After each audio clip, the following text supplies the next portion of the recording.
Gicajama-ini kiria kiratumukire kiroko-ini kia ira muciini umwe mwena wa Delmonte Gatanga niho Gladys Muthini arahonokirie gikuo ciarera thutha wake gutharikirio ni mundurume umwe na kumutigana nguraro. Nilikuwa nimetoa nguo zangu na za watoto ni watayarishe waende Sunday school, mimi niende azima. Akaniuliza anaenda, akakuja. Mwenye alikuja akabisha mlango, nikamfungulia akaingia, akakaa kwa kiti. Akaniuliza unaenda wapi? Hizi nguo umetoanisha hapo, unaenda wapi? Nikamwambia naenda azima. Si nilikukataza mambo ya chama staki, na nilikwambia staki mambo ya kwenda chama.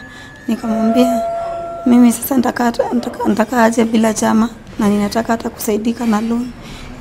Akaniambia na unaniongelesha hivyo, akanigonga hapa slap. Nediti mwana no iratigire muingi na kigagayo kuona ati mutumia uyu nyina wa ciana igiri ararumino bara eno mbere ya muingi mwikingero eno agicoka gwithara thutha wa kumutihia moko, mutwe na kuguru na kahiu.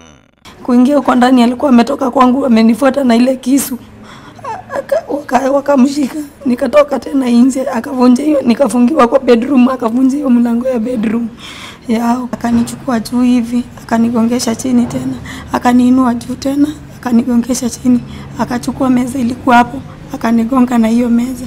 Mwenye alinigonga meza akachukua glass, akanigonga na hiyo glass, ikagonga meza, ikamurudia. Mutumia uyu uri wahithitio thibitari-ini umwe wa mundu kiumbe kurera mukira urigiti kuria aratarĩria kuiga muturire wake uri hatikaini kurumirira ngucanio ici.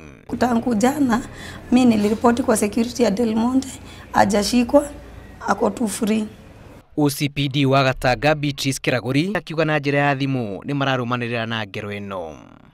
Najua tulisema press ilisema ni askari, lazima usiweza aende aoji yule ya hospitali amuulize ni wapi, apitie kwa yule askari confirm number bla bla ya soja say it is a investigation maybe you to follow up later. Ria andu a nyumba eno metereire riu ni kuona ikinya ria kiwatho rigikinyukirio mwikuirwo. Ngiribotera Inooro TV kuma guoko mucii munene wa Nairobi. Rĩtwa rĩakwa nĩ Julius Kareithi wa Munene.